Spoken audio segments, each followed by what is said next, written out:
Hey folks, we are in Lynchburg here at Mount Carmel to go ahead and do an on-site. So, hey, I'm tired, but we're here. Let's see what we can do to help modernize their media ministry. And then I am going to go to my mom's house and crash for about 3 hours. Let's get inside.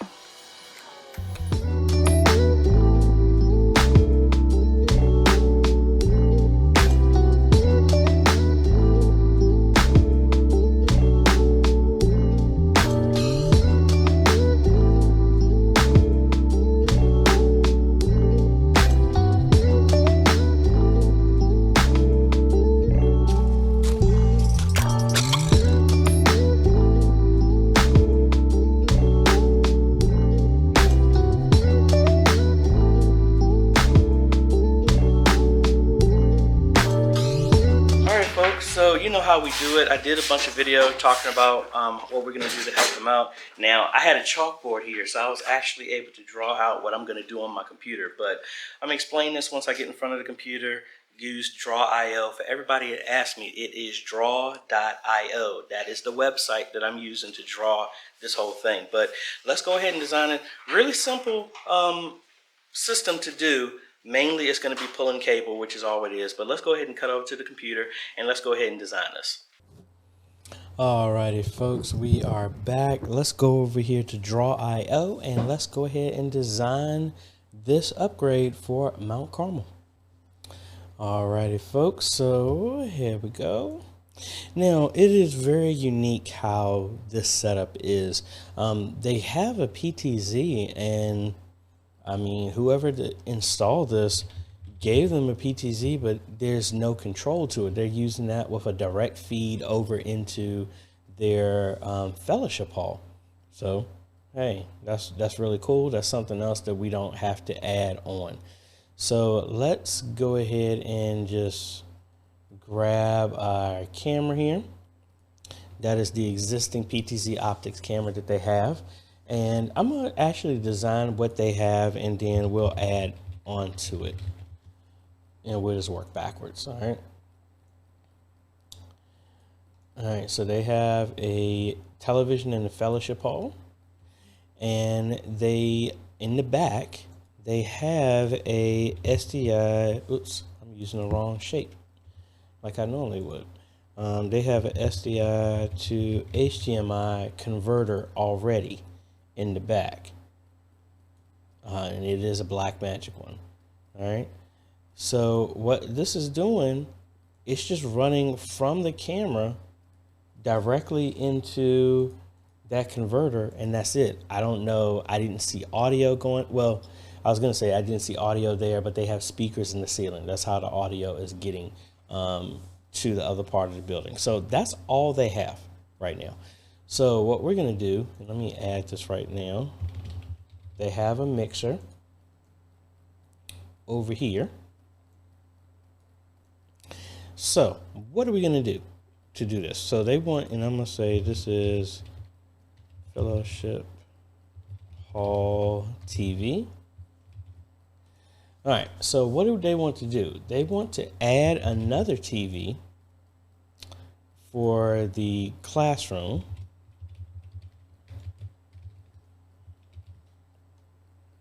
Maybe a 65, 70, but with the potential of being able to add more stuff. There is no internet connection right now in that location, but there is a feed from a Unify Protect system that's separate that does have internet going upstairs, so we can pull off that connection from that 16-port PoE switch, run it upstairs, to get internet, so we're good. So what we're going to do is add an ATEM Mini Extreme into this setup. Right now the camera is connected directly. It has power. It's a power outlet that it's going to right now. So what we're going to do is bring in a PoE switch, not a 24 port. That's just what the only image I have in here in Draw.io. We're going to have this PoE switch come in. We're going to have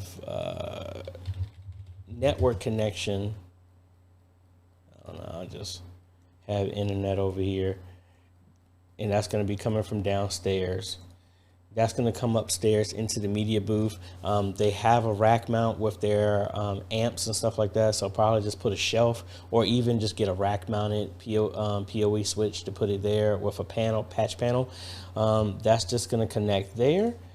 That is going to give us internet connection, PoE, and control to that camera. We're going to also go to the ATEM, and then we're going to run for a future camera in the front, another one, and another one. All right. So that's what's going to give them power.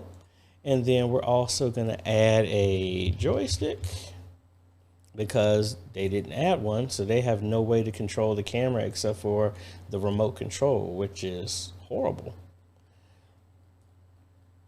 So this will be a PoE one. So that's very the fewest amount of cables that need to be ran.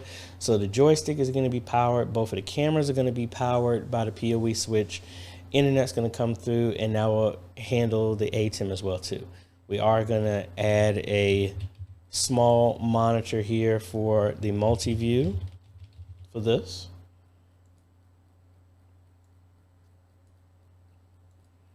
That'll be local. They have 1/4 inches, and I actually have a cable over here already that I didn't use. So we're going to connect 1/4 inch from the mixer directly to the ATEM in that space. So that'll give us audio coming from the mixer. Don't really have to touch that. Just get a cable.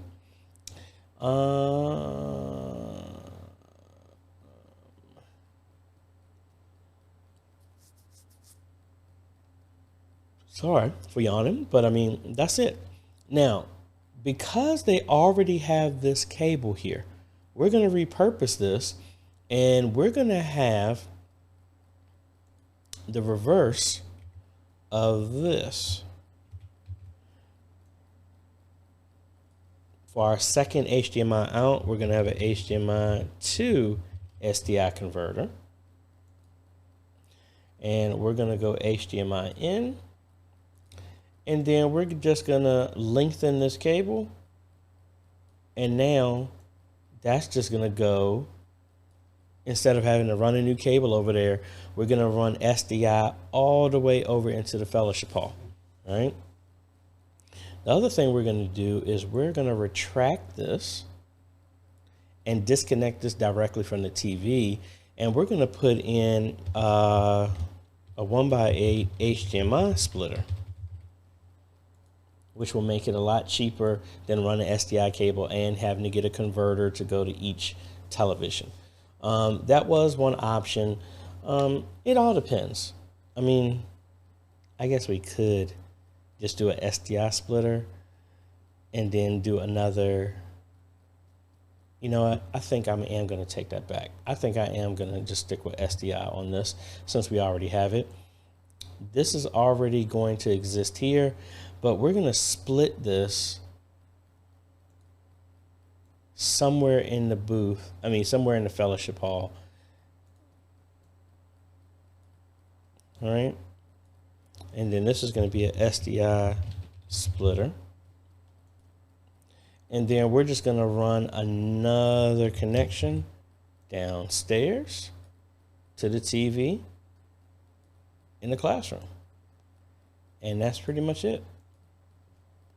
All we're doing is repurposing the cable that was already there, and having it come directly from the ATEM and Extreme, and then feed it to there. That's it. The difficulty mainly is going to be getting the internet up to that area. But again, everything else, we're going to use the lines that are already existing. So technically, all we have to do is find that cable that's coming in, split that off, put a SDI splitter in the middle of it, then run another SDI cable downstairs, which I feel should be pretty straightforward from how they walked off walked down and showed us how to get down there. And then put another SDI to HDMI converter, which we can just power off of the television itself. So that is it. So what I'm going to do is I'm going to write this up into an estimate, email, which I left their contact information in the car. So I got to go back out to the car to get that. But we're going to write this up as an estimate for them, and pretty much bring y'all along and we do this. Now, their main focus is they're not really into live streaming. This is their first move into live streaming. They have horrible internet in the area, but gave them some direction to upgrade what they have available. And especially with the ATEM. And I know some people ask, how come I've been recommending the ATEM over OBS and vMix? Mainly to remove complexity, as well as because the ATEM, once you set it up, it's just a button press of turning it on and off. OBS, I still use that at my church, but in a bunch of other churches.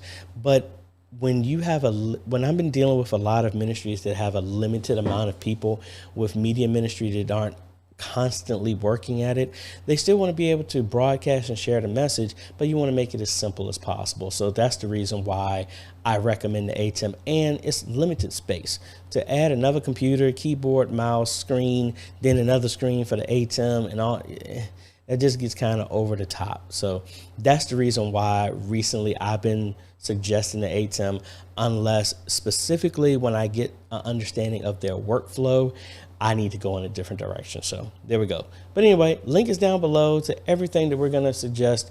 I'm going to send over to them as a suggestion, and then we will go over there. And of course, I'm going to bring y'all along with me when we get it installed to help modernize another ministry. So that's about it, folks. If you like this type of content, appreciate a like, consider subscribing, hit that bell. That way you get notified when we come out with other videos to help modernize your media ministry. Thank you, patrons. Thank you, YouTube members. I really appreciate it. I've been so busy with doing these installs, I haven't had a chance to list you and give you a big shout out, but just know that I appreciate you and love you.